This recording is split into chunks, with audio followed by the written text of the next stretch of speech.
सभी भगवत प्रेमियों को हमारी राधे राधे। मानव जीवन का सर्वोत्कृष्ट फल सत्संग श्री भक्तमाल कथा के माध्यम से हमें मिलने जा रहा है। श्री भक्तमाल कथा के प्रधान श्रोता हमारे श्री प्रिया प्रीतम जी हैं। उनके श्री चरणों में प्रणाम करते हुए आइए आज के भक्त चरित्र का श्रवण करें। श्री वेंकटनाथ वेदांताचार्य या श्री वेदांत देशिकाचार्य, श्री रामानुज दयापात्रम ज्ञान वैराग्य भूषणम, श्रीमद्वेगनाथार्थ वंदे वेदांत देशिकम। आचार्य रामानुज ने वैष्णव मत का प्रचार करने के लिए अपने 74 शिष्यों को नियुक्त किया था। उनको सिंहासनाधिपति कहते हैं। उनमें एक शिष्य का नाम अनंत सोमया जी था। अनंत सोमया जी के एक पौत्र थे अनंत सूरी।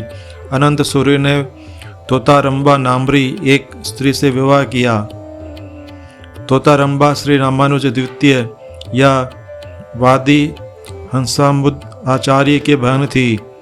श्री वादी हंसाम्बुद आचार्य श्री रामानुजाचार्य के द्वारा स्थापित 74 पीठों में से एक प्रधान पीठ के पीठाधिपति थे। अनंत सूरी अपनी पत्नी के साथ कांची नगरी में रहते थे। कांची उस समय शिक्षा का केंद्र स्थान था।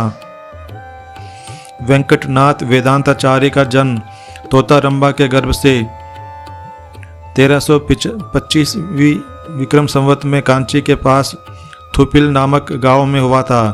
यज्ञोपवीत होने के बाद वेंकटनाथ अपने मामा रामानुज के पास पढ़ाने के लिए भेजे गए। वे बड़े प्रतिभाशाली और तीव्र बुद्धि थे। उन्होंने 20 वर्ष की कम उम्र में ही सब विद्याओं में पारदर्शिता प्राप्त कर ली। उसके बाद उन्होंने विवाह किया और अंत समय तक गृहस्थ ही रहे। अद्वैतवादी आचार्य विद्यारण्य एवं वेंकटनाथ सहपाठी एवं मित्र थे। उनके जीवन में यही अंतर है कि वेंकटनाथ बराबर गृहस्थ रहे और विद्यारण्य ने पीछे संन्यास ले लिया। ये दोनों दार्शनिक और कवि थे तथा दोनों 100 वर्ष से अधिक काल तक जीवित रहे। विद्यारण्य के जीवन में असाधारण राजनीतिक प्रतिभा देखी जाती है, परंतु वेंकटनाथ का राजनीति से कोई संबंध नहीं था।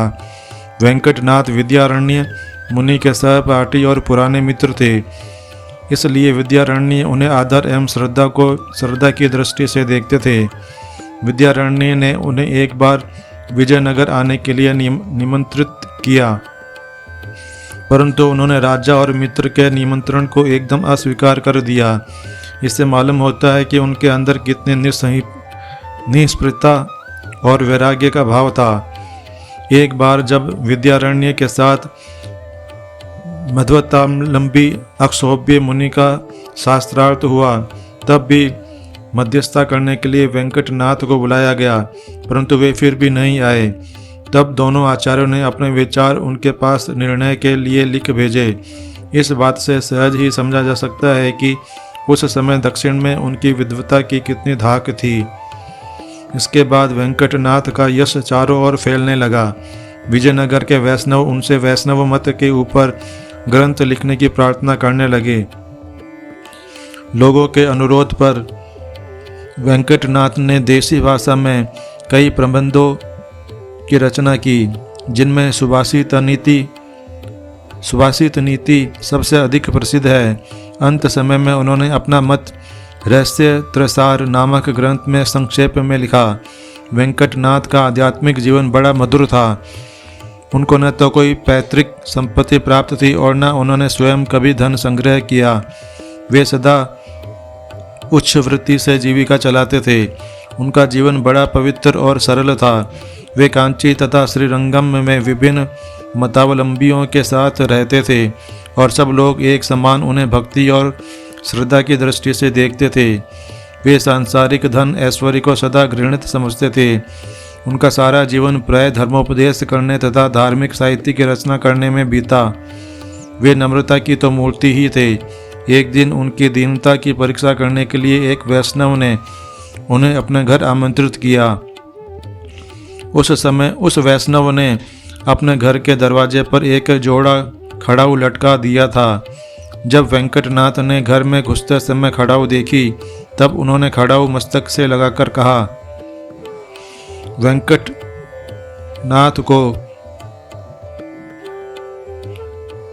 मस्तक से लगाकर कहा, कर्मावलंब का कैचिन ज्ञानावलंबन का वयम तु हरिदासानाम पाद पद्मावलंब का।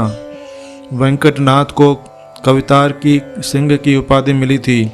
एक दिन श्री रंगनाथ के मंदिर में यह निश्चय हुआ कि जो रात भर में 1000 श्लोक बनाएगा उन्हें यह उपाधि दी जाएगी, परंतु किसी को इसमें सफलता न मिली। एक विद्वान पंडित ने बड़ी कठिनता से रात भर में 500 श्लोक लिखे, परंतु वेंकटनाथ ने केवल 3 घंटे में 1000 श्लोक लिख डाले और साथ ही उनके श्लोक सर्वोत्तम भी थे। अतएव यह उपाधि उन्हीं को मिली। श्रीरंगम में ही उन्हें वेदांताचार्य की भी उपाधि मिली थी। श्री वैष्णवों का विश्वास है कि उन्हें भगवान श्री रंगनाथ ने वेदांताचार्य की उपाधि दी थी। इस प्रकार वेंकटनाथ की जीवनी की आलोचना करने से यह मालूम होता है कि वे मूर्तिमान वैराग्य और भक्ति स्वरूप ही थे। उनके अंदर तेजस्विता और दीनता का अपूर्व सम्मिश्रण देखा जाता था। अहंकार तो उन्हें छू तक नहीं गया था।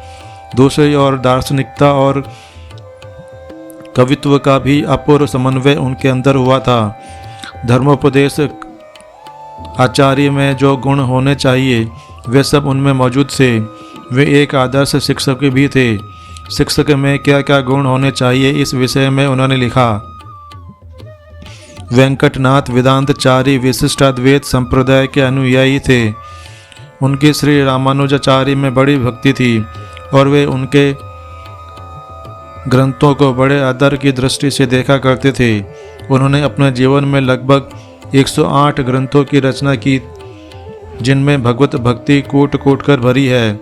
ये सब ग्रंथ प्राय तमिल लिपि में हैं और अधिकांश तमिल भाषा में थे।